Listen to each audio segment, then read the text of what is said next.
লাউ শাক, উস্তা ভাজি আর গুঁড়া মাছ এই ৩টি আইটেম কিন্তু বেশ জনপ্রিয়, তাই না বন্ধুরা?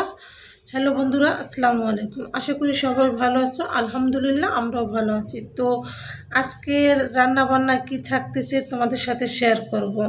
খুব সাধারণ রান্নাবান্না, কিন্তু খুব তৃপ্তিদায়ক খাবার। হয়তো আমার কাছে তৃপ্তিদায়ক, তোমাদের কাছে নাও হতে পারে, এর চেয়ে ভালো খাবারও হতে পারে। যাই হোক, আজকের দুপুরে কী কী রান্না করে আমাদের সাথেই থাকুন। তো আজকে রান্নাবান্নায় থাকছে লাউ শাক, উস্ত ভাজি আর হচ্ছে গুঁড়া মাছের চচ্চড়ি। তো প্রথমেই দেখতে পাচ্ছ এখানে হাতে মাখিয়ে, মানে সব কিছু হাতে মাখিয়ে গুঁড়া মাছ, ছোটো আলু, তারপরে টমেটো, কাঁচামরিচ, পেঁয়াজ দিয়ে, ধনিয়া পাতা কুচি দিয়ে মাখিয়ে চুলার উপরে বসিয়ে দিয়েছি। এখন অপেক্ষার পালা হওয়ার জন্য। তো দেশি মাছ কিন্তু ছোটো আলু দিয়ে, টমেটো দিয়ে এভাবে হাতে মাখিয়ে রান্না করলে অন্যরকম একটা স্বাদ। আর হাতে মাখানো যে তরকারিটাই রান্না করো না কেন, তার সাথে কিন্তু অন্য কিছুরই তুলনা হয় না। আর এইদিকে গুঁড়া মাছ হইতে থাক, অন্যদিকে আমরা উস্তা ভাজি করি। আর উস্তা ভাজিটা হচ্ছে একটু তিতকুটে টাইপের, তিতোটো। তো তিতো হলেও কিন্তু ছোটো আলু দিয়ে ভাজি করলে খুব মজা লাগে। কিন্তু একটু পেঁয়াজ কুচি, মরিচ কুচি বেশি দিয়ে একটু ভাজি করলে মচমচা করে খুবই মজাদার একটি খাবার, গরম ভাতের সাথে অতুলনীয়, বলার বাইরে। তো এই তো আমি এখানে উস্তা ভাজি করে নিতেছি। তো যেহেতু 2 চুলা, আর তোমরা তো জানোই আমাদের বাসায় গ্যাস থাকে না, গ্যাসের প্রবলেম, যার কারণে তাড়াহুড়া করে রান্না করি সব সময়।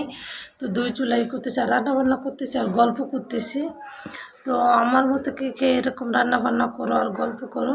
তো আমি বারবার গুঁড়া মাছটা দেখতেছি কত দূর হইলো, কি হইলো না কি। আর এই তো শাকের জন্য আমি পেঁয়াজ কুচি কাইটে রাখছি, রসুন কুচি। আর এখানে কিন্তু উস্তা ভাজি হয়ে যেতেছে। আর এখানে তো আছে লাউ শাক। লাউ শাকের কথা না বললেই পারলাম না। লাউ শাক কিন্তু শুধু লাউ শাক না বন্ধুরা, যে কোনো শাক রান্না করার ক্ষেত্রে কালারটা যদি সবুজ রাখা যায় একদম ঠিক মতন, খেতেও ভালো লাগে এবং কি তোমার দেখতেও ভালো লাগে, কি ঠিক আছে না? তো লাউ শাকটা কিন্তু আপনার হয়েছে রসুন পেঁয়াজ দিয়ে একটু ফোড়ন দিয়ে ভাজি করলে, বা একটু ঝোল ঝোল মাখা মাখা করলে খুবই মজাদার, একদম তৃপ্তিদায়ক খাবার। যেহেতু আজকে রান্নাবান্নার মেনুতে আমাদের উস্তা ভাজি, গুঁড়া মাছ আর লাউ শাক, তো খাবারটা বেশ জম্বো।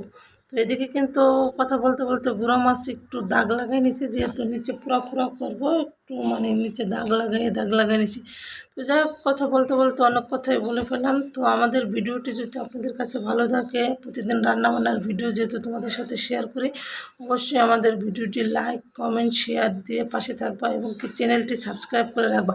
আর যারা ফেসবুক পেজ থেকে দেখো, অবশ্যই চ্যানেলটি ফলো করে রাখবা, সরি চ্যানেল না, পেজটি ফলো করে রাখবা আর বেশি বেশি শেয়ার করবা।